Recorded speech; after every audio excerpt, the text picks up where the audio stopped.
Bonjour tout le monde, j'espère que vous allez bien. Eh bien voilà, les vacances se terminent ou sont déjà finies pour certains. Vous vous posez cette question récurrente, comment je vais garder mon bronzage et mon teint hâlé obtenu pendant les vacances?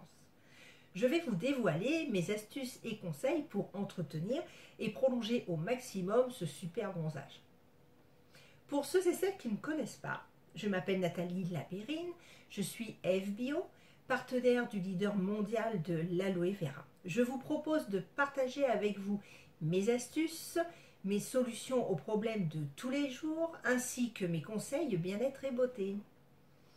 Alors, petit rappel sur le bronzage. Le bronzage, c'est un mécanisme de protection de notre organisme face aux agressions que représentent les rayons UV. Eh bien, nos cellules, qu'est-ce qu'elles vont faire? Elles vont se mettre en action contre les UV. Par contre, lorsque l'exposition diminue, nos cellules n'ont plus aucune raison de se battre et le hâle va disparaître au rythme du renouvellement cellulaire. Malheureusement, le bronzage finira par disparaître, c'est inévitable. Donc, pour le prolonger, il va falloir d'abord hydrater quotidiennement, matin et soir, votre peau. Le bronzage s'accompagne d'un dessèchement de la peau qui se caractérise par une peau qui pèle, ou plutôt on appelle ça une peau de crocodile. Je sais, c'est disgracieux, et pour y remédier, eh bien, je m'hydrate à l'extérieur, bien évidemment, mais aussi de l'intérieur. Pour commencer, je vais prendre une douche quotidiennement, nourrissante et hydratante. Alors, soit vous pouvez utiliser un gel douche, soit vous allez utiliser un savon. Eh bien oui, le savon, il est en ce moment, il vit un renouveau. Pourquoi? Pour son côté durabilité. Donc je vous propose d'essayer l'aloe avocado.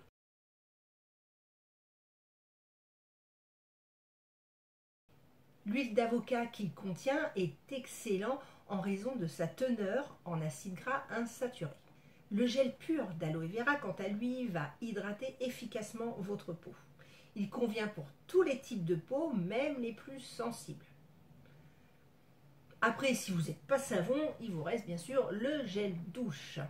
Notre gel douche a pour composant principal l'aloe vera. C'est un gel douche puissant et hydratant.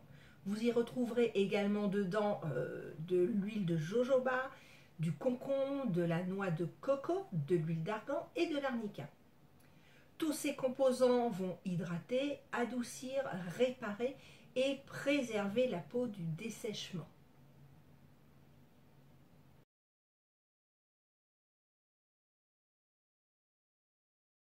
Le plus de ce gel douche, c'est que vous allez pouvoir l'utiliser sur le visage, sur le corps, mais aussi sur les cheveux. Ce produit a obtenu la médaille d'or du Best Natural Soap Award, c'est-à-dire du meilleur produit naturel au Global Green Beauty 2021. Chouette, non?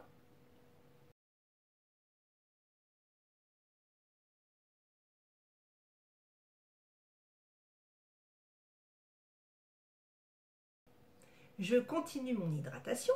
Après la douche, je vais appliquer un sérum sur mon visage. Il faut savoir que le sérum doit toujours être appliqué avant votre crème de soin. Pourquoi? Eh bien parce qu'il va activer 2 à 3 fois l'efficacité de votre crème. Maintenant, vous pouvez mettre que la crème ou que le sérum. Pour ma part, j'utilise le sérum hydratant de la gamme spécifique. Il a été quant à lui médaillé d'argent au Beauty Awards de 2020.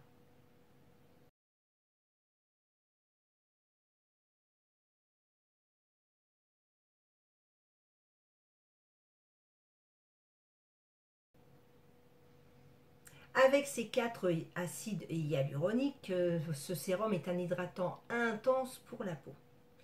Ils vont permettre ensemble de reconstituer l'eau à la surface de votre peau, d'améliorer son élasticité, de la raffermir et de la repulper.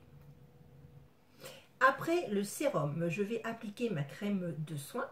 Je vous conseille d'utiliser le soin intense Sonia, référence 311, qui est destiné aux peaux sèches, très sèches, qui manquent de vitalité et qui se trouvent marquées par les signes de vieillissement cutané.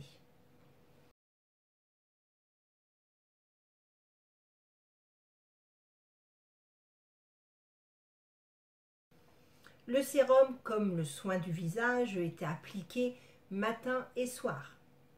Pour optimiser votre hydratation du visage, je vous conseille vivement de faire une fois par semaine un masque hydratant. Celui que j'utilise personnellement, c'est le top du luxe. C'est le masque biocellulose au sérum.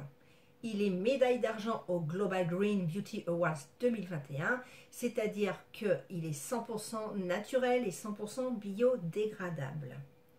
Il est à utiliser pour tout type de peau et spécialement pour les peaux déshydratées. Inutile de le rincer, il suffit de faire pénétrer le reste de sérum au bout de vos 20 minutes de pause. Le masque après usage ira nourrir vos plantes puisque c'est un masque biodégradable.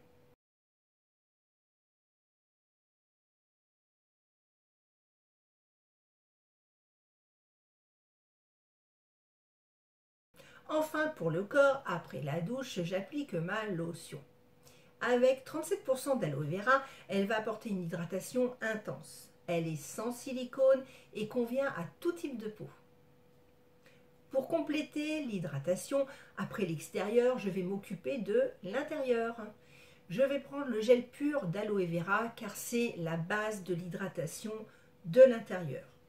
Il se présente sous différentes versions, mais la plus concentrée reste la référence 715 avec 99,7% de gel pur d'aloe vera.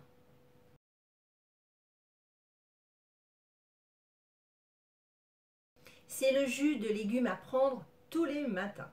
Savez-vous que pour un verre de gel pur d'aloe vera, vous avez l'équivalent de 6 verres d'eau?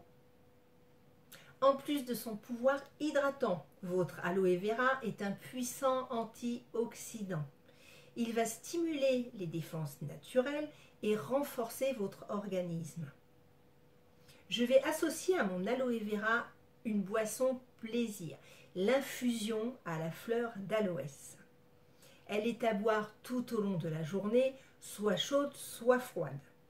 En plus d'hydrater, elle va apporter un confort digestif grâce à la cannelle qu'elle contient.